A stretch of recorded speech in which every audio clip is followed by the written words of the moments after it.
고린도전서 3장 1절에서 3절입니다. 같이 읽어볼까요? 시작.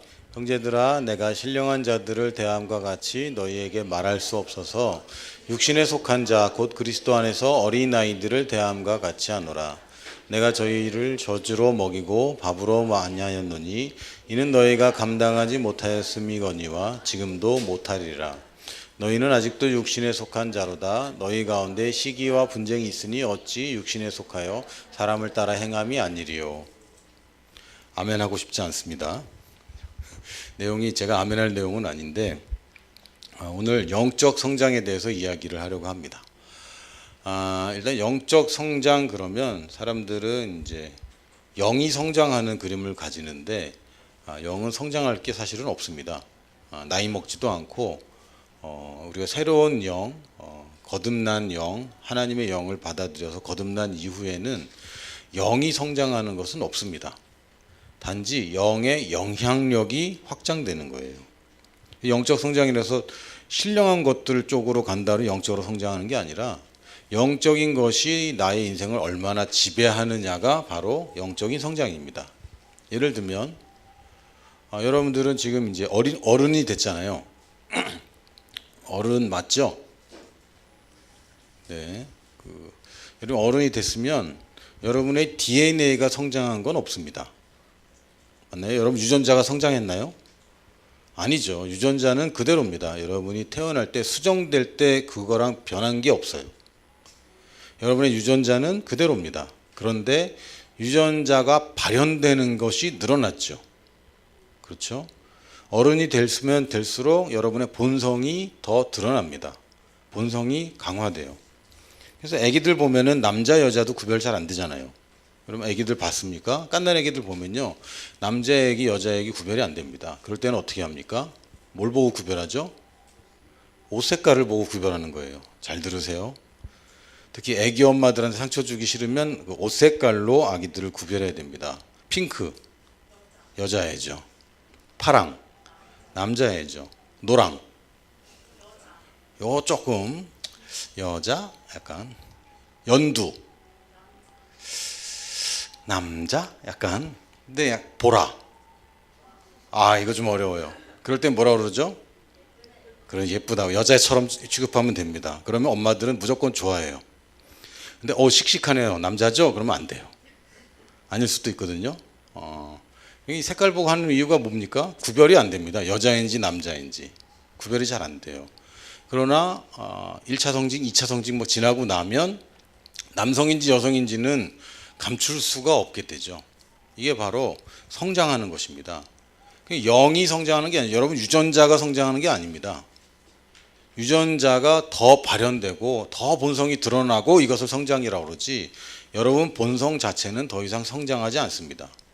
사실은 영적 성장의 키는 어디에 있냐면 영에 있는 게 아니라 혼에 있습니다. 왜냐하면 혼에서 그것을 걸러내고 제한하기 때문에. 말씀은 영적인 것입니다. 그러나 듣는 사람마다 다 다르죠. 예수님이 비유를 하실 때 씨 뿌리는 비유를 하셨어요. 씨는 같습니다. 씨는 동일하게 뿌려져요. 그러나 밭이 달라지면 열매가 달라져요. 씨를 바꿔서 우리가 열매를 맺는 것이 아니라 씨는 그대로이고 씨는 동일할 때에 우리가 밭을 어떻게 준비하느냐에 따라서 좋은 열매와 좋지 않은 열매가 맺힐 뿐입니다. 그래서 우리가 영, 혼, 육을 나눠서 생각을 해야 됩니다. 많은 교회에서 또는 많은 가르침 가운데 그냥 영, 혼이라고 뭉뚱그려서 얘기를 하는데 구별을 안 하면 여러분들이 성경이 굉장히 헷갈리게 됩니다. 우리나라 단어 중에 이제 마음이라는 단어도 heart와 mind를 꼭 구별해야 돼요. 우리나라 말은 그냥 둘 다 마음이라고 번역이 되어 있습니다. 마음을 새롭게 함으로 변화를 받으라. 이거는 마인드, 즉 혼에 관한 이야기입니다. 이게 헷갈려 버리면 성경 전체가 굉장히 흔들려 버립니다. 영과 혼을 구별해서 여러분이 보셔야 돼요. 물론 이거 구별하는 게 쉽지 않습니다. 굉장히 쉽지 않아요. 또는 혼과 육신도 구별하기가 쉽지 않습니다. 구별하기 쉽다고 생각하는데 그렇지 않아요. 여러분 신체적인 상태가 여러분 감정을 지배하죠. 왜 그렇게 짜증나? 왜 그렇게 짜증나요? 탄수화물이 부족해서 그래요. 다이어트해서 그래. 그래서 행복한 돼지로 살까? 불행한 날씬이로 살까? 잘 생각해야 됩니다. 탄수화물은 육적인 거잖아요. 이게 감정에 굉장히 큰 영향을 미칩니다. 이런 호르몬의 변화가 여러분 굉장히 생각에 영향을 많이 미치죠. 그것처럼 육신과 생각이 결탁되어 있습니다. 이걸 끊어낼 방법이 없어요. 굉장히 밀접하게 붙어 있고 혼과 영 자체도 이걸 구별하기가 쉽지 않습니다. 그래서 성경이 뭐라 하냐면 오직 하나님의 말씀만이 영과 혼을 나누어 쪼갠다고 얘기했습니다. 그러니까 세상에서 있는 어떤 그 학문이나 이론도 영과 혼을 잘 구별하지 못합니다. 오직 하나님의 말씀만 영과 혼을 구별해서 설명하고 있고 우리가 이 구별되어 있는 영과 혼을 한꺼번에 합쳐서 생각하면 굉장한 혼란이 오게 됩니다. 따라해 볼까요? 나는 영이다. 이 얘기는 뭐죠? 그럼 나는 혼은 아니다. 이 얘기는 아닙니다. 본질이 영이라는 거죠. 본질이. 여러분 혼이기도 하고 여러분 육신도 여러분의 일부입니다. 영혼 육이 다 사람이지 육신이 없고 영혼만 있다. 이거는 유령이죠. 이거는 사람이 아닙니다. 육신이 없으면 사람이 아니에요. 영이 없으면 이것도 사람이 아닙니다. 혼이 없어. 사람이 아니죠. 그러니까 영혼 육이 다 있는 상태가 우리가 살아있다고 하는 상태인데 그럼에도 불구하고 혼과 육은 계속 변화되고 늙어가고 소멸될 수도 있지만 영만큼은 본질이 그대로 유지되는 오직 유일한 근본이란 뜻입니다. 그걸 우리가 나는 영이다 라고 표현하는 거예요. 여러분이 자기 자신을 육신으로 바라보기 시작하면 여러분 인생이 굉장히 피곤해질 겁니다. 또 여러분이 혼이라고 내 본질이라고 생각한다면 이거 참 믿을 수가 없어요. 왜 계속 바뀌니까. 알아. 결심했잖아. 근데 언제부터? 내일부터. 계속 바뀌는 거죠. 결심할 때는 정말 굳은 결심하지 않았어요? 지난주에 여러분 돌아갈 때 뭐 결심했어요? 이거 해야 되겠다. 결심했잖아요. 일주일이 지나면서 혼이 계속 변화되는 거죠. 내가 혼이다라고 믿는 사람들은 나는 변덕쟁이다. 나는 구제불능이다. 이렇게 얘기할 수도 있습니다. 그렇게 느껴져요. 왜? 내가 혼이라고 생각하기 때문에. 또 참았어야 되는데 못 참았어. 이거 다 혼적으로 자신을 보는 겁니다. 나는 머리가 나빠. 이거 다 혼적으로 보는 겁니다. 이거는 여러분의 본질이 아니에요. 나는 영이다. 다시 한번. 나는 영이다. 우리가 그리스도 안에서 내가 누구인지를 주장하는 것은 오직 영적인 부분을 주장하는 겁니다. 그래서 사람들이 헷갈려요. 내가 의인이라뇨. 나는 아직도 나쁜 생각을 하는데요. 아직도 화를 내는데요. 어저께 엄마한테 소리 질렀는데요. 게을러서 하기로 한 거 못했는데요. 계속 이런 얘기합니다. 그러나 그것은 본질이 아닙니다. 여러분의 영이 변화됐습니다. 예수님을 믿는 순간 다시 태어난 것은 영이지 혼과 육신은 다시 태어나지 않았습니다. 그래서 본질은 나는 영이다. 그러나 혼을 가지고 있고 몸 안에 살고 있습니다. 그래서 이것을 세 가지를 다 하나만 필요하고 나머지 둘은 필요 없어. 혹은 두 개만 있고 있으면 되고 하나는 별로 중요한 게 아니야. 이래 버리면 이제 곤란해지는 것입니다. 왜? 인간은 이 세 가지가 연결되어 있기 때문에 같이 있습니다. 그러나 나의 본질은 뭐다? 영이다. 그럼 내 영을 키운다라고 생각해요. 영이 성장한다고 생각하는데 그런 일은 없습니다. 영은 변화되지 않기 때문에. 여러분 영은 거듭날 때 그 하나님의 영을 받아서 내 영이 되었기 때문에 그건 더 이상 좋아질 수가 없어요. 더 이상 거룩해질 수가 없습니다. 아멘. 더 이상 의로워질 수 없고 더 이상 완벽해질 수 없어요. 하나님의 생명을 받았는데 어떻게 그게 나는 그런 불량품을 받았습니까? 그럴 수 없습니다. 그럴 수 없어요. 단지 내 혼에서 다 모든 것을 거르고 있습니다. 이게 문제인 거죠. 그래서 영적인 성장인 것은 영향력이 뭐의 영향력? 새로운 본성의 영향력이 확장되는 것을 얘기합니다.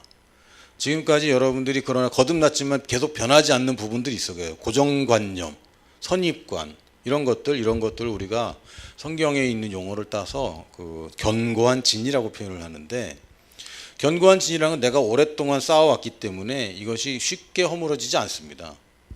견고한 진의 특징이 뭐냐면요. 전쟁이 나서 군사들이 막 밀고 모든 전쟁터를 승리하더라도 이것들은 남아 있습니다. 그래서 이것들이 남아있는 한 시시로 때때로 여기네들이 나를 계속 괴롭힙니다. 언젠가는 다뤄야 돼요. 이 견고한 진을 다뤄야 되는데 많은 사람들이 이 다루지 않고 내 스스로 이것을 다루고 부수고 싸우지 않고 다른 사람한테 그냥 맡기길 원합니다. 그리고 그냥 자연적으로 그냥 이렇게 되길 원해요. 그러나 이 견고한 진을 누가 쌓았냐면 여러분이 쌓았고요. 사실은 지금도 많은 경우에 지금도 계속 쌓아가고 있습니다. 실제로 여러분이 적극적으로 그걸 발견하고 싸우고 이겨내지 않으면 그 견고한 진은 계속 갑니다. 언제까지? 이 땅 떠날 때까지. 해결하지 안 될 수도 있어요. 해결되지 않을 수도 있습니다.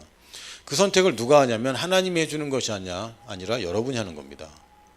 이 견고한 지는 언제 형성되냐면 어릴 때 형성돼요. 여러분의 자아가 없을 때부터 형성됩니다. 이건 이제 잠재의식이라고도 표현을 하는데 용어가 굉장히 많습니다. 그 프로이드의 이론에 따르기도 하고 따라가도 하고 심리학 이론 이런 걸 따르다 보면 굉장히 그 다양하고 복잡한 용어들로 설명을 합니다. 그게 조금씩 차이가 있어요. 그래서 어떤 용어를 제가 여기 설명할 수는 없고 여러분의 잘못된 충격적인 그런 사건들, 그런 상처들, 그런 것들 여러분이 다뤄야 됩니다. 그런 걸 피하면 안 돼요. 도망가면 안 돼. 해결을 해야 됩니다. 많은 경우에 이 교회에 갔다가 또 그 상처가 도지면 다른 교회 가고 거기서 또 도지면 또 다른 교회 가고 이런 일들이 실제로 꽤 있습니다. 계속 해결이 안 되는 거죠. 이걸 누가 다뤄야 되냐면 여러분이 다뤄야 됩니다. 어디서? 셀에서, 사람들과의 사이에서, 여러분 가정에서 다뤄야 됩니다. 그 트라우마라고 보통 표현을 하는데 정신적 외상이라고도 표현을 하고 충격받을 수 있습니다. 혹은 오랫동안 상처받을 수도 있습니다. 여러분도 상처 받아봤잖아요. 상처 나봤잖아요. 상처가 나면 어떻게 되죠? 아물죠. 근데 요새 성경이래. 광고에 이런 거 있더라고요. 상처는 아문다. 그러나 흉터는 남는다. 이러면서 이게 붙이는 거 이제 선전을 하는데 흉터가 남을 수 있습니다. 만약에 여러분이 계속 똑같은 곳에 상처를 낸다면 흉터가 굉장히 오래 남겠죠. 남을 수 있습니다. 여러분의 상처들이 여전히 있을 수 있어요. 근데 중요한 건 뭐냐면요. 여러분의 상처는 언제 받은 게 많으냐면 대부분 10대 때, 중2 때, 그러니까 중2병이라고 하는데 그러니까 사춘기 때 받은 상처가 제일 많이 있습니다. 근데 다시 얘기하면 그 상처들은 여러분이 어릴 때 아직 미숙할 때 크게 받은 상처일 뿐입니다. 그러니까 그거는 10대 그 조그만 어린애가 받은 상처지 지금 여러분이라면 받을 게 아니에요. 똑같은 일이 여러분한테 지금 벌어진다면 절대 상처 안 받습니다. 지금 여러분에게 상처가 되지 않아요. 그때 들은 그 말이, 그때 들은 그때 본 그 사람의 태도가 지금도 여러분에게 상처되지 않습니다. 왜? 나이를 먹었고 성숙했고 이제는 그것들이 상처가 되지 않습니다. 그 상처 언제 거냐면 10년 전 거예요. 10년 전 그 꼬마애가 받았던 그겁니다. 어렸을 때 그때 받은 그것을 지금도 여전히 갖고 있는 거예요. 이거 여러분이 이제 버려야 됩니다. 말씀으로 여러분이 그것을 해결해야 됩니다. 그리스도 안에서 내가 누구인지로 들어가면 그것들이 전혀 문제가 안 되게 됩니다. 그걸 누가 싸워야 되냐면 자기 스스로 싸워야 돼요. 자기 스스로. 물론 다른 사람의 도움을 받을 수 있습니다. 그러나 싸우려는 의지가 없는 사람은 도움을 받을 수 없어요. 그럼 어떻게 하느냐? 말씀대로 생각하고 말하고 행동하면 되는 거예요. 아주 단순하죠? 이 단순한 게 이렇게 어렵게 느껴진단 말이죠. 말씀대로 생각하는 게 어려워요. 왜 어려울까요? 왜 말씀대로 생각하는 게 이렇게 어려울까요? 왜 그렇죠? 여러분 한국말 하는 거 어려워요? 오늘 한국말도 어려울 때 있더라. 정말. 제일 언제 어렵냐면 집사람하고 얘기할 때 어렵더라고요. 다른 나라 사람 같을 때가 있어요. 여성들하고 얘기할 때 좀 어려움을 느낍니다. 또 어린이들하고 얘기할 때도 어려움을 좀 느껴요. 무슨 얘기하는지 잘 못 알아듣겠어. 그럴 때 있어요. 그러나 여러분 한국말 애써서 힘써서 막 노력해서 하지 않잖아요. 여러분 학원 다녀서 한국말 배운 사람 있어요 혹시? 외국에서 살다 왔기 때문에 혹은 여러 가지 이유로? 아니요. 여러분 누구한테 한국말 배웠습니까? 그냥 엄마 아빠 그냥 아는 사람들한테 그냥 배웠죠. 자연스럽게. 영어는 좀 어렵잖아. 왜요? 주위에 영어 쓰는 환경이 아니기 때문에 어려운 거 아닙니까? 가끔 보면은 한국에 있는데 미국에서 태어난 애들 영어 굉장히 잘하더라고요. 한국 사람인데. 그러니까 이거는 국적과 종족과 상관이 없는 것 같아요. 왜 걔는 영어를 그렇게 자연스럽게 합니까? 영어를 쓰는 환경에서 자랐기 때문에. 우리가 왜 말씀대로 생각하는 게 그렇게 어렵습니까? 말씀대로 생각하는 환경에 여러분을 놓지 않았기 때문에 이렇게 되는 겁니다. 여러분이 보고 듣고 나누고 하는 모든 환경들이 말씀과 상관하는 환경이 절대적으로 더 큽니다. 그럼에도 불구하고 많은 사람들이 의식적으로 말씀과 접하는 시간을 늘리지 않죠. 말씀을 듣는 시간을 다른 시간으로 대체하기도 하고 그것에 우선순위를 두지 않습니다. 성경 읽는 시간을 따로 떼어놓지 않습니다. 하나님의 말씀, 설교, mp3, 뭐 동영상 뭘 갖다 줘도 계속 보고 반복적으로 보고 하는 시간이 적죠. 그걸 의도적으로 해야 돼요. 왜? 세상이 그렇기 때문에. 그걸 하지 않으면서 말씀대로 생각하는 게 어려워요 얘기한다면 그건 방법을 아는데도 안 하는 것밖에 안 됩니다. 말씀 듣는 시간, 말씀과 접하는 시간을 늘리면 말씀대로 생각할 수밖에 없어요. 가장 좋은 건 뭐다? 내가 내 입으로 말씀을 말하는 겁니다. 됐어. 네 생각은 됐어. 네 판단은 됐고 그냥 말씀대로 말하기 시작해. 아니 됐어. 네가 깨닫지 못해도 괜찮아. 네가 다 이해하지 못해도 괜찮아. 일단 말씀대로 말하기 시작해. 예를 들면 네 감정과 상관없습니다. 말씀대로 생각하고 말하고 선택하는 것은 그냥 아주 단순한 거예요. 말씀이 그렇게 얘기했으면 난 그렇게 말할 거야. 내가 느껴지는 것과 나의 지식과 상관없이 이렇게 말할 거야. 나는 걱정되고 불안하고 두렵지만 마음을 강하게 하고 담대하라 그랬으니까 나는 강하게 하고 담대하게 할 거야. 어떻게 하는지 모르겠지만 어쨌든 그렇게 할 거야. 나는 그렇게 하기로 결정했어. 나는 복 있는 사람은 이런 사람이라 했으니까 나는 복 있는 사람이야. 복 있는 사람이었으면 좋겠다도 아니고 복 있는 사람이 되고 싶다도 아니고 복 있는 사람이 아니 나는 복 있는 사람이야 라고 말하기 시작하는 겁니다. 왜? 성경이 그렇게 얘기하면 난 그렇게 얘기를 해요. 예를 들면 또 물론 이제 여러분이 아직 결혼 전이지만 그 결혼한 사람한테는 성경이 이렇게 얘기합니다. 해가 지기 전에 분을 품지 말아라. 근데 해가 지고 있는 거예요. 그럼 난 선택을 해야 돼. 지금 분노하고 있어. 화가 났어. 해는 지고 있어. 그 싸움은 밤에 해야 되는 거예요. 오후에 하면 안 됩니다. 왜? 그 분노를 간직할 시간이 짧아져요. 그래서 해가 지고 나서 하면 24시간이 주어져요. 농담이고 농담이야 얘들아. 아니 해가 지기 전에 해가 지기까지 분을 참지 말라 그랬잖아. 근데 난 잘못한 게 없거든. 분명히 제가 잘못했어. 제가 저기 집사람 눈을 피하고 있어요 지금. 공격하면 안 되잖아요. 어쨌든 뭐 그래. 나는 아니 제가 잘못했고 제가 사과를 안 했고 제가 아직 나한테 용서를 구하지도 않았고 미안하다고도 안 그랬고 아주 뻔뻔하단 말이죠. 그러나 성경에서 뭐라 그랬어요? 해가 지기 전까지 분을 품지 말아라 그랬어요. 그럼 내가 이렇게 얘기해야 됩니다. 해가 지고 있구나. 나는 분을 품지 않을 거야. 저 상대방과 상관없이 나는 용서할 거야. 부글부글 하는데 말은 똑바로 하는 겁니다. 감정과 생각과 상관없이 말을 하기 시작하세요. 나는 용서한다. 나는 평안을 구하지 나는 이 싸움을 원하지 않아 라고 얘기하는 겁니다. 내 육신은 계속 싸우고 싶죠. 사과하라고 얘기하지 않았습니다. 네가 분을 품지 말라고 그랬지. 그렇죠? 할 수 있는 거예요. 상대방이 사과하도록 만드는 방법은 어렵습니다. 있긴 있어. 있긴 있는데 이거는 그냥 쉽게 가르쳐 줄 수가 없어요. 너 결혼하고 와. 결혼하고 오면 내가 가르쳐 줄게. 자, 다시 성경 설교로 돌아오면 말씀대로 생각하고 말하고 선택하는 거 누구나 다 할 수 있는 겁니다. 못한다고 얘기할 수가 없어요. 할 수 있는 겁니다. 안 하는 거지. 저는 참 안 돼요. 아니 시간을 늘려라. 너무 바빠요. 아니 네가 할 수 있는 최대한 시간을 늘려라. 그리고 네가 선택할 수 있다면 다시는 이런 스케줄을 짜지 말아라. 배워야 됩니다. 시간을 아끼는 거 부지런하게 사는 거 중요해요. 그러나 부지런하다는 것은 쓸데없는데 부지런한 것을 칭찬하는 게 아닙니다. 중요한 걸 중요하게 여기는 거죠. 중요하고 급한 거 해야 됩니다. 그러나 급하지 않은데 중요한 것들이 실제로 많거든요. 그걸 안 하고 있으니까 급하고 중요한 것들이 자꾸 생기는 거죠. 그러니까 안 급한데 중요한 것들 그걸 미리 해두면 급하고 중요한 일들은 줄어듭니다. 그럼 여러분 여유 시간이 생길 수밖에 없어요. 지금 여러분이 바쁘다. 왜 바쁩니까? 물론 뭐 새로운 일을 시작하고 여러분의 삶의 패턴이 바뀌었을지도 모릅니다. 그러나 대부분은 내가 지금 안 해야 될 걸 하고 있는 경우가 참 많죠. 정말 하나님의 말씀을 읽는데 고백하는데 하루에 얼마나 걸릴까요? 얼마나 걸릴까요? 내가 새로운 피조물 고백 기도집 달달달달 읽고 재보면 45분 걸립니다. 제 기준으로. 일주일로 나눠보세요. 45를 일주일로. 몇 분 나옵니까? 아니 뭐 주일은 쉬자. 토요일까지 6일. 몇 분 나옵니까?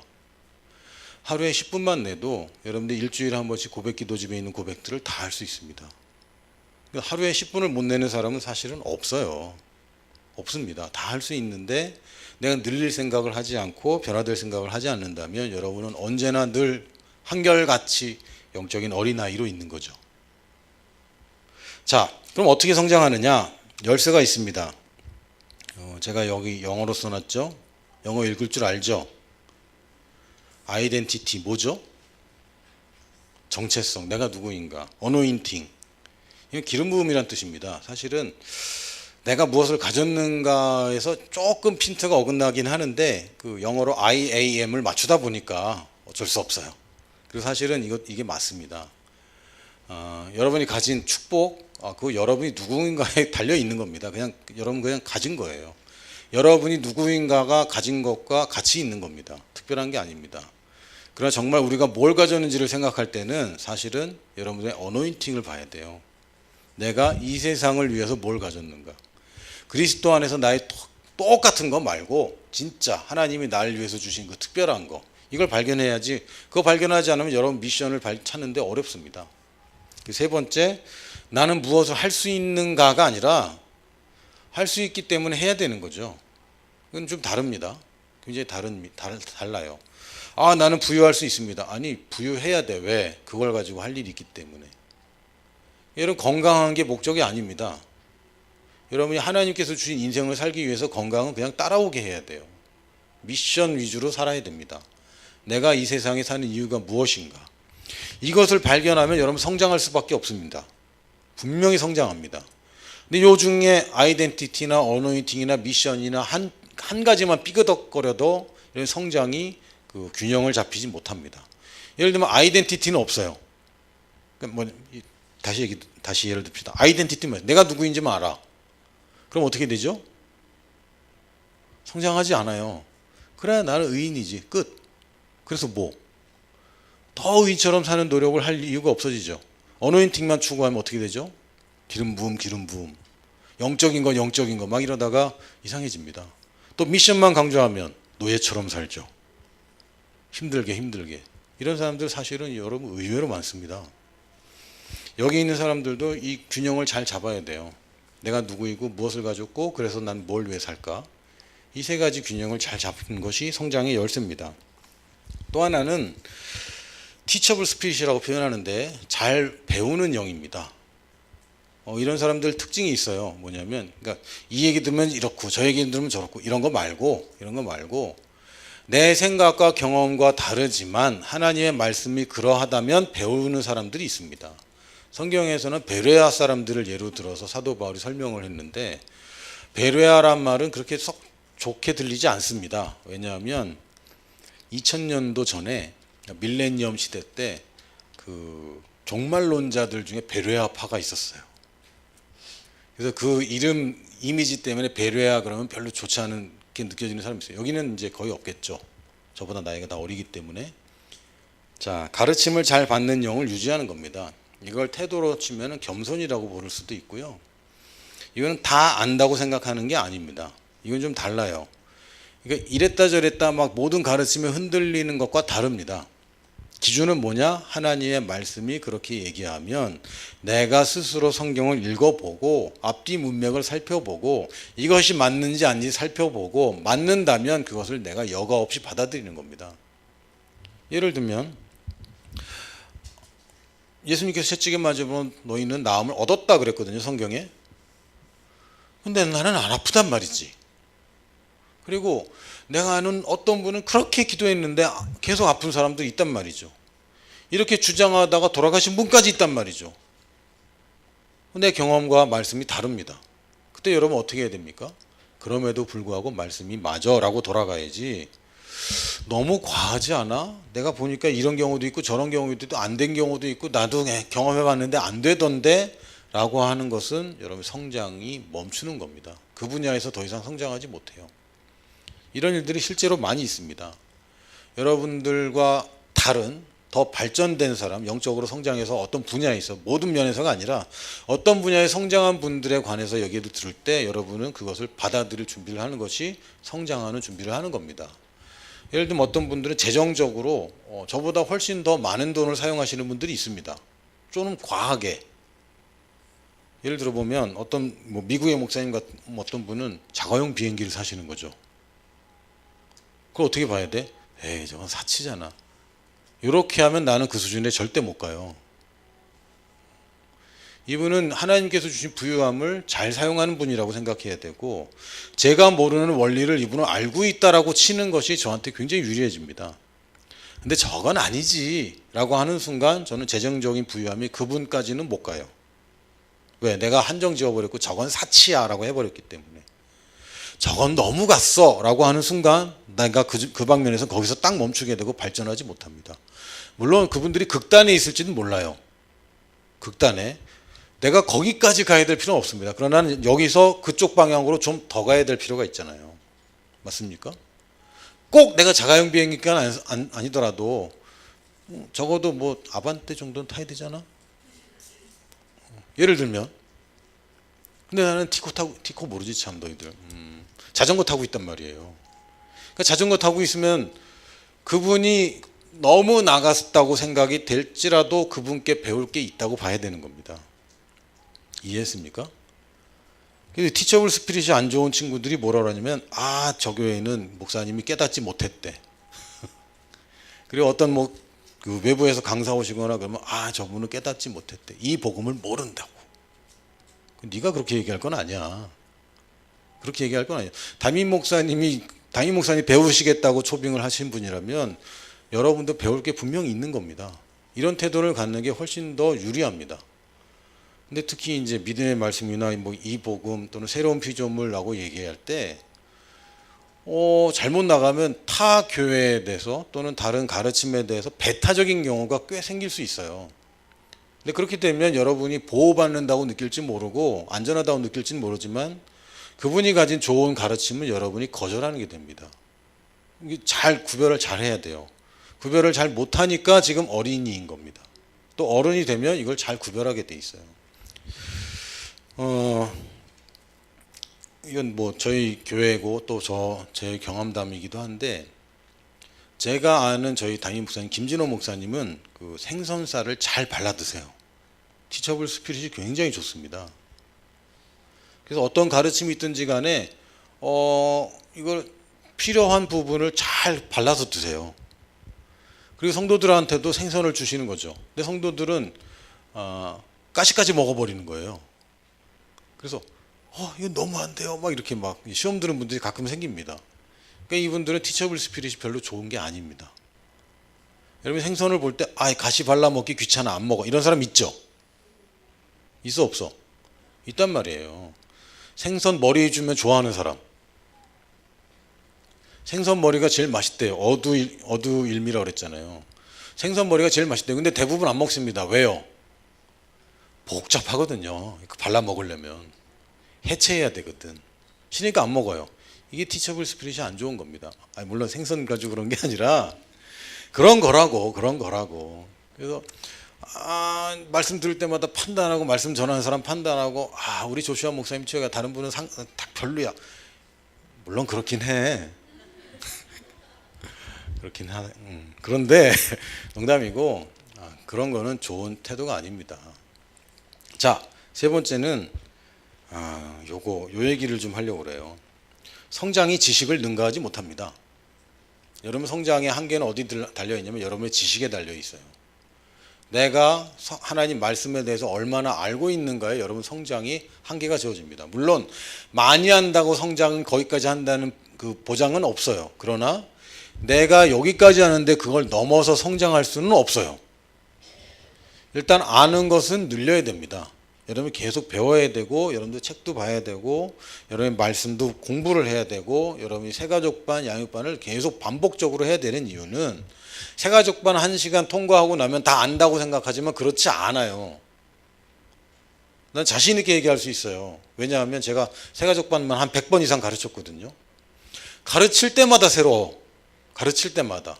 그럼 듣는 너희들은 어떻겠어? 새롭죠. 안다고 생각합니다. 몰라요. 사실은 몰라요. 제 경험입니다. 그렇게 똑같은 걸 가르치는데 가르칠 때마다 새로운 것을 알게 됩니다. 그래서 성장이 지식에 정비례하는 것은 아니지만 지식이 늘지 않으면, 즉 말씀에 대한 재료가, 말씀이라는 재료가 준비되지 않으면 여러분이 가질 수 있는 것은 없습니다. 최순애 목사님은 늘 초콜릿 케이크 예를 드시는데, 초콜릿이 있다고 초콜릿 케이크를 맛있게 크게 만들 수 있는 건 아닙니다. 그러나 초콜릿이 없다면 초콜릿 케이크는 못 만들어요. 여러분 말씀을 알지 못한다면 여러분 성장은 못해요. 성령님이 할 수 있는 재료가 없어요. 그래서 말씀만 하는 사람도 문제가 있고, 오직 성령 충만만 하는 것도 문제가 있지만, 일단은 여러분이 말씀을 배워두고 들어둬야 그것이 여러분이 성장이 필요한 그 시점에서 성장을 가져오고, 특별히 여러분이 문제를 마주치는 그 순간 그게 깨달아지고 생각이 나고 적용이 됩니다. 모르는 걸 적용할 수는 없어요. 자, 영적 어린아이의 특징은 잘 속습니다. 에베소서 4장 14절에 보니까, 이는 우리가 이제부터 어린아이가 되지 아니하여 사람이 속임수와 간사하는 유혹에 빠져 온갖 교훈의 풍조에 밀려 요동하지 않게 하려 합니다. 어린아이의 특징입니다. 속임수에 잘 속습니다. 여러분, 그 육신적인 어린아이와 비슷합니다. 아이들 속이기 쉽죠. 지금도 저희 애들은 자기 아빠가 최고인 줄 알죠. 속였다는 건 아니야. 그러나 속이기 쉬워요. 어린아이들한테 이거 한번 해보세요. 어린 조카가 있다면 이건 4살 이하는 가능합니다. 특히 첫째는 가능해요. 둘째부터는 영악하거든요. 위에 이제 오빠한테 배웠어. 근데 어린이들 한번 해보세요. 100원짜리 3개 주면서 1000원짜리 바꿀 수 있습니다.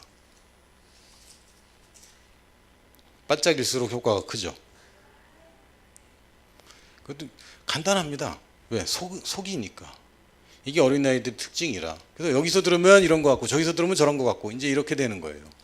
그래서 어린아이들은 그 한 가지 말씀을 반복해서 듣는 것이 훨씬 더 효과적입니다.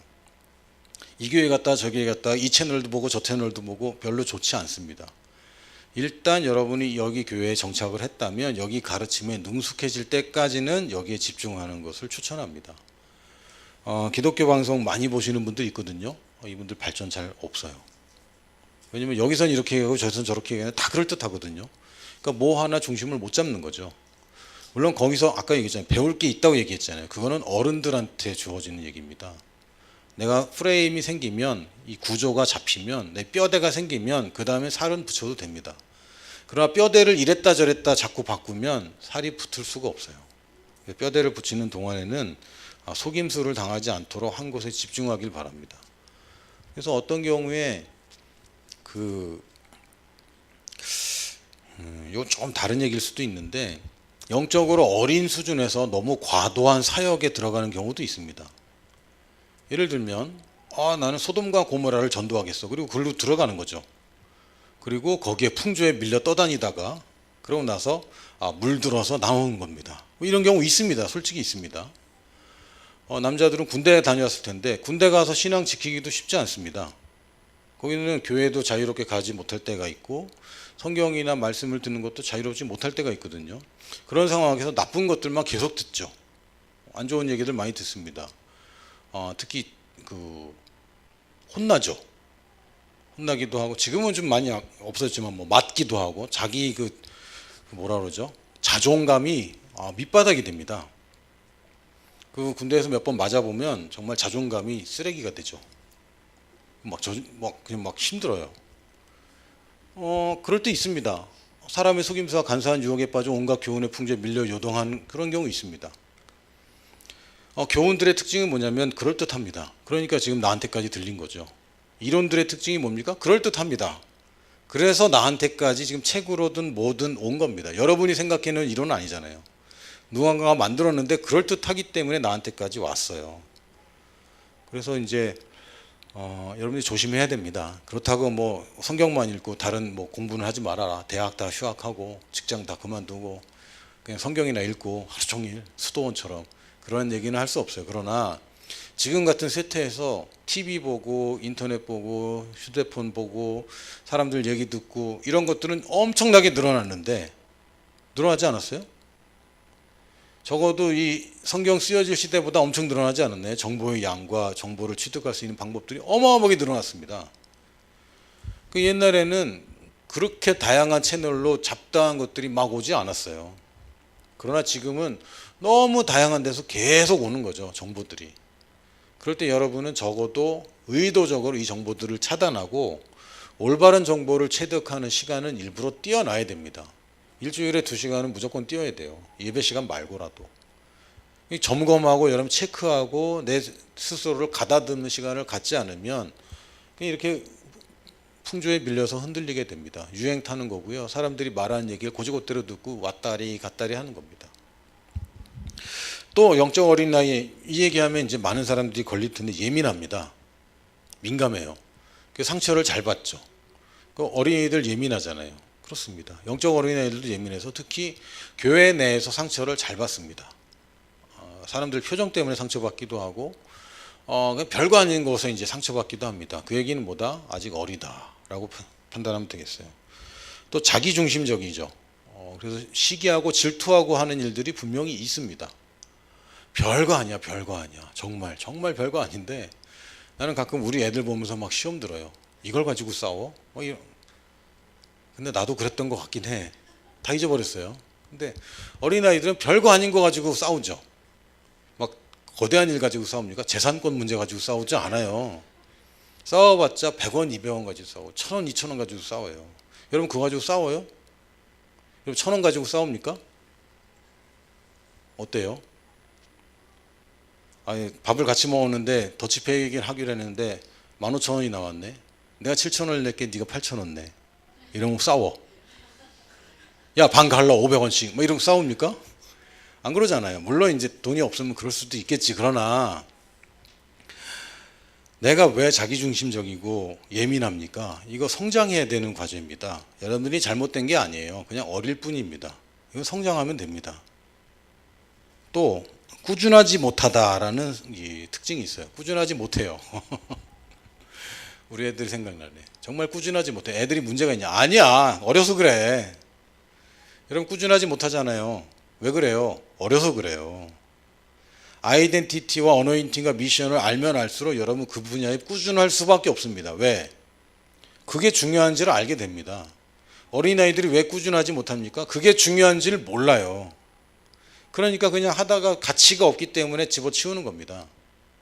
그러면 하면서 저는 잘 속고 예민하고 자기중심적이고 꾸준하지 못해요. 어려서 그래. 크면 돼. 성장하면 돼. 네가 문제가 아닙니다. 너 문제가 있어 아닙니다. 성장하면 되는 거야. 여러분한테 절대로 죄책감이 될 수 없어요. 그렇게 하면 안 됩니다. 내가 이렇게 했다고 나는 예민한 걸 보니까 내가 그러고 보니까 나는 자기중심적이네. 나는 영적 어린이인가 봐. 어떻게 크면 돼. 크면 된다. 성장하면 되는 거야. 자, 성장 공식은 간단합니다. 영적인 지식을 쌓으세요. 영적인 지식을 늘려야 됩니다. 일단 먹어야 돼. 성장하려면 일단 먹어야 되는데 영적인 지식을 늘리는 건데 레위기 외우고 민수기 숫자 세고 그러라는 얘기가 아니라 성경 일독 하면 좋지. 그러나 지금 그때인지는 아닌지는 여러분 잘 판단하세요. 성경 일독 해본 사람 손 들지 마세요. 시험 들어요. 성경 일독 해본 사람 의외로 적습니다. 굉장히 어렵죠. 창세기 처음에 초에 1년 시작하면 신년 때 창세기 읽어요. 재밌습니다. 출애굽기 읽어요. 굉장히 스펙타클하죠. 막 불 막 떨어지고 막 어두워졌다가 막 바다 갈라지고 막 건넙니다. 레위기 성전을 짓는데 향로가 어떻고 물두멍은 뭘까요? 물구멍도 아니고 물두멍은 뭘까요? 해달의 가죽으로 자색실 청색실 꼬는데 홍색실 꼬고 기름을 만드는데 뭘 넣고 이런 얘기가 계속 나오죠. 그러다가 합니다. 그러다가 이제 부활절쯤 되면 다시 한번 이제 시작합니다. 창세기, 출애굽기, 레위기, 여름 수련회 때 도전 받죠. 창세기, 출애굽기, 레위기, 신명기 하다가 창세기는 다 읽었을 거예요. 대부분 창세기는 읽습니다. 근데 출애굽기, 레위기 가면 이제 다 포기하는 거죠. 성경은 여러분 창세기, 출애굽기만 냅다 읽고 나중에 포기하라고 만든 책 아닙니다. 괜찮습니다. 그래서 신약 위주로 읽으시고 한 권 책이라도 제대로 읽는 게 더 중요하고요. 그냥 차근차근 읽으면 이게 재밌어서 안 읽을 수가 없게 돼요. 일단 시작이 좀 어려울 뿐이죠. 제가 고등학교 3학년 때 수험생일 때 이런 경험이 있어요. 저희 집에 성경이 큰 거밖에 없었어요. 그리고 작게 이게 갖고 다니는 성경이 없었습니다. 지금은 서점 가면 뭐 굉장히 다양하게 있었는데 그 당시만 해도 뭐 그 서점을 가도 그렇게 막 다양하게 있지는 않았어요. 그리고 다 두껍고 크고 구약 신약 다 합쳐져 있고 찬송가까지 있는 게 대부분이었고, 예전에는 제가 중학교 때 보던 성경은 세로로 돼 있던 성경이에요. 성경을 세로로 읽었단 말이야. 그 당시에는 신문도 세로로 돼 있었어요. 되게 오래된 일이네. 그런 시절인데 학교 앞에서 누가 그 대한성서공회에서 기도원 성경을 나눠줬어요. 조그만 파란색. 그걸 제가 얻게 된 겁니다. 그래서 제가 결심하기를 난 하루에 3장씩 성경을 읽을 거야.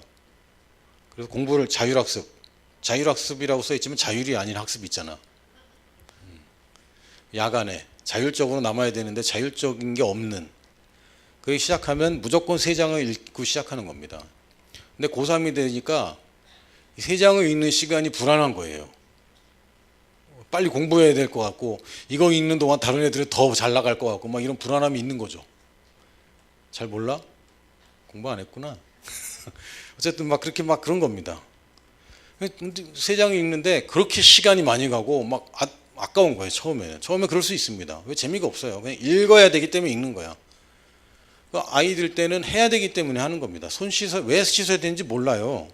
씻으라고 그러니까 씻는 거지. 단지 그럴 시절이 있을 뿐이에요. 그러나 읽다 보니까 점점 재미가 들리는 건데, 이제는 3장을 읽고 더 읽고 싶은 거죠. 그 다음 얘기가 궁금한 거야. 예수님 얘기를 읽는데 그 다음에 얘기가 궁금하고, 사도행전 읽는데 그 다음 얘기가 궁금하고. 그 3장을 읽고 덮으려니까 아쉬운 거예요. 공부하기 싫어서 그런 게 아니야. 어쨌든 그러는 겁니다. 그럴 수 있어요. 그게 저만 특별해서 되는 것이 아니라, 나만 특별하다면 성경 읽는 사람들은 다 특별한 사람들이 아니잖아요. 누구나 다 할 수 있습니다. 단지 여러분이 결단하고 수행하면 돼요. 결단하고 수행한다. 아주 단순하죠. 근데 집중을 어디다 하냐면 내가 누구이고 무엇을 가졌고 무엇을 해야 되는지에 집중을 하는 겁니다. 순서대로. 내가 누구인지가 바탕이 돼서, 그래서 내가 무엇을 하나님이 주셨고 그래서 내가 무엇을 해야 되는가로 가야지, 거꾸로 가면 이건 종교입니다. 난 이걸 해야 돼. 그래서 하나님께 이거 받아야 돼. 그래서 난 이런 사람이 돼야 돼. 이게 종교잖아요. 열심히 뭘 해. 그럼 하나님이 너한테 뭘 줄 거야. 그럼 너는 좋은 사람이 돼. 성경이 다 똑같이 있는 내용입니다. 그러나 순서가 바뀌면 여러분이 거꾸로 돼요. 그래서 MAI 순서로 읽으면 안 돼요. IAM 순서로 읽어야 됩니다. 그래서 내가 누구인가가 바탕이 되고, 거기에 하나님이 내게 주신 것들, 그래서 내가 이 땅에 살면서 무엇에 집중해야 될지 여러분이 알게 돼야 됩니다. 두 번째는 거울 원리라는 게 있는데, 이거는 거울을 쳐다보면 쳐다볼수록 그 거울 속에 있는 사람처럼 된다는 원리입니다. 근데 거울이라는 거는 나를 비춰주잖아요. 근데 성경의 거울은 예수님을 비춰줍니다. 그리스도 안에서 온전하게 자란 장성한 분량의 나의 모습을 미리 비춰줘요.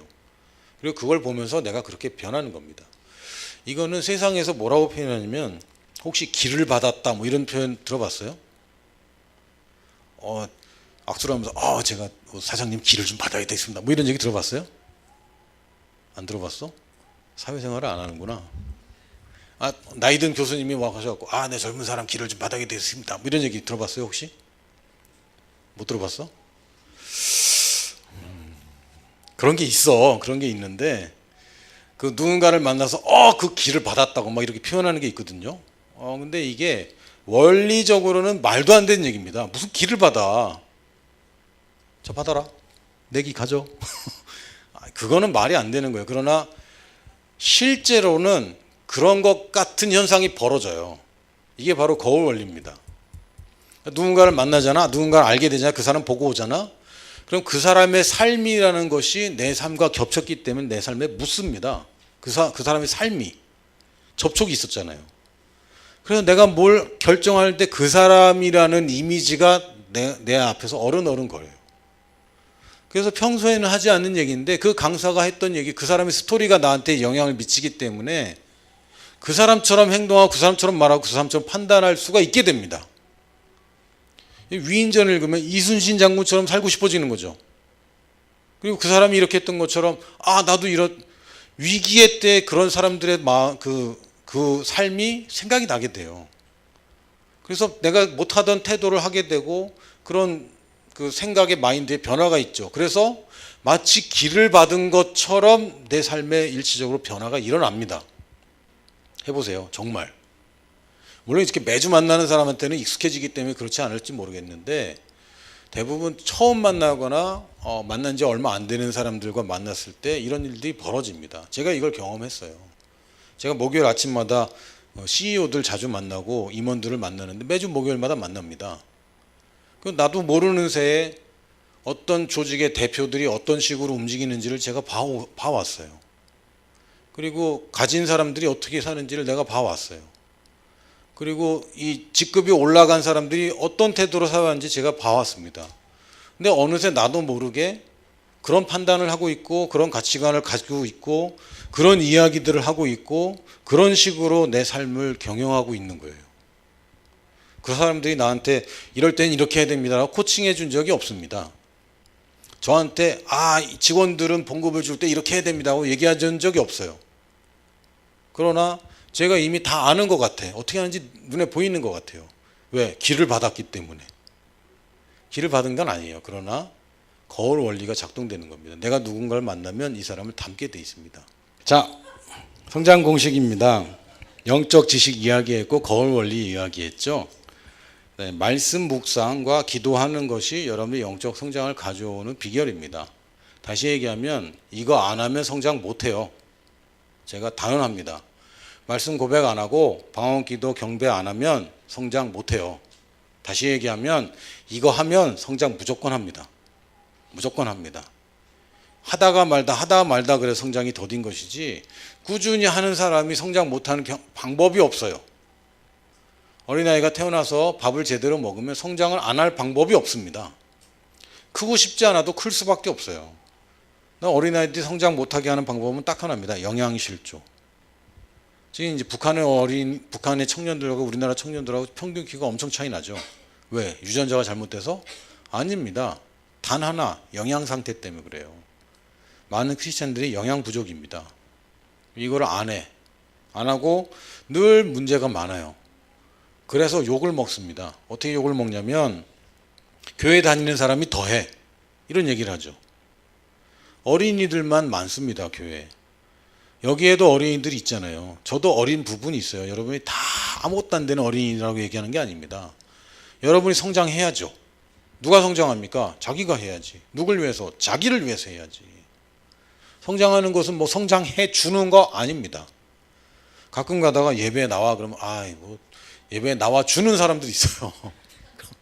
고백기도 하자면 고백기도 해 주는 사람들이 있고 셀모임 나오면 셀모임 나와 주는 친구들이 있는데 그런 상태에서는 여러분 성장하기 굉장히 어렵습니다. 남을 위해서 성장하는 사람이 어디 있어요? 남을 위해서가 아니라 자기를 위해 성장해야 되는 거죠. 마지막으로 그럼 말씀 고백과 기도하고 방언 기도, 경배 기도만 하면 되느냐? 아닙니다. 삶에 적용을 해야죠. 이걸 우리가 증인이라고 부릅니다. 하나님 말씀대로 사는 것을 결정하고 선택하고 그냥 결단하고 해내면 이것이 다른 사람들이 보기에는 증거가 됩니다. 그리고 이렇게 사는 사람은 우리가 증인이라고 불러요. 별 대단한 거 아닙니다. 여러분이 온전해지고 나서 증거하는 거 아닙니다. 여러분이 발전하는 것이 증거가 됩니다. 어제와 오늘이 다른 사람이 증거가 됩니다. 작년과 올해가 다른 사람들이 증거가 됩니다. 그러므로 증인은 누구에게나 기대되는 것이고 누구나 할 수 있는 겁니다.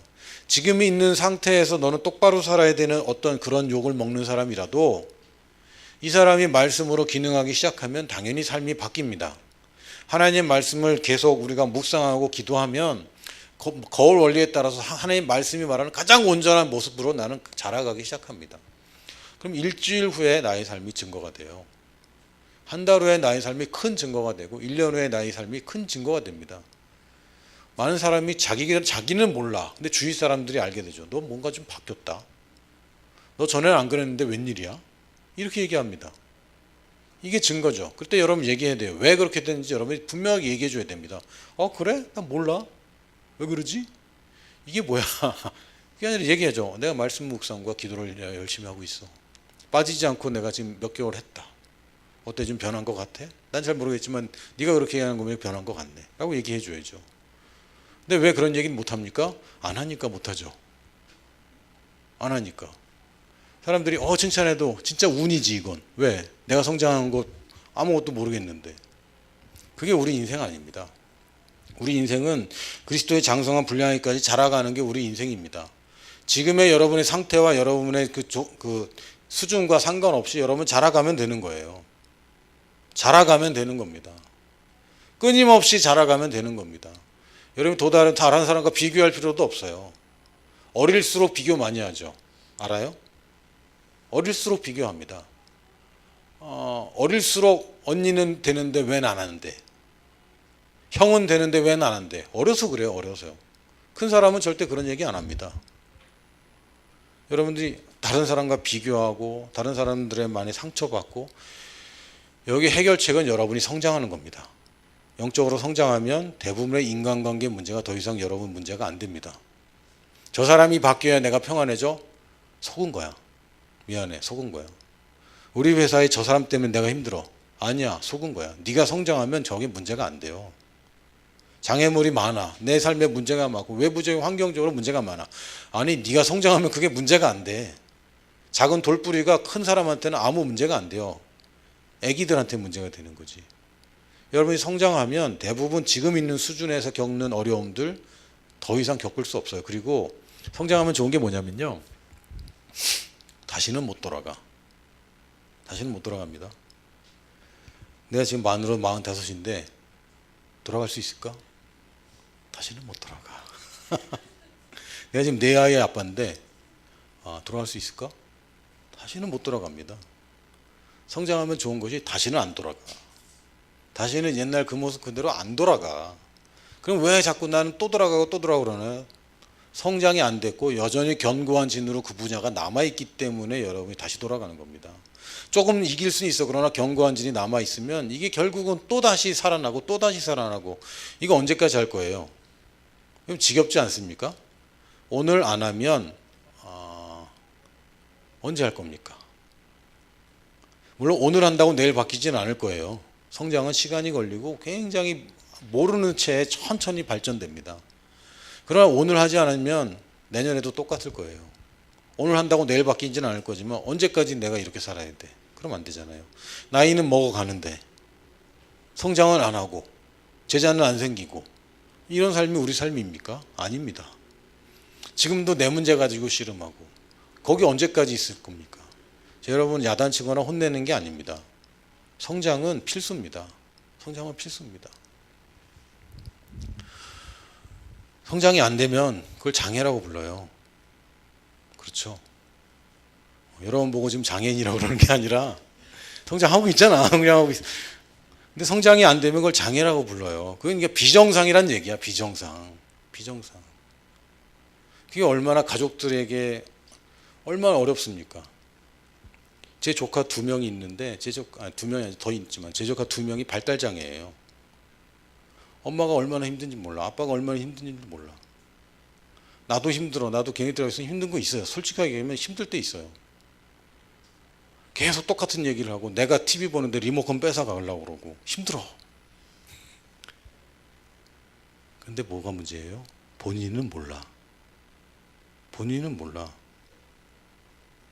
내가 성장을 해야 되는지 본인이 모르는 경우가 있어요. 여러분 알아야 됩니다. 누구든지 성장해야 됩니다. 누구든지. 멈추면 안 돼.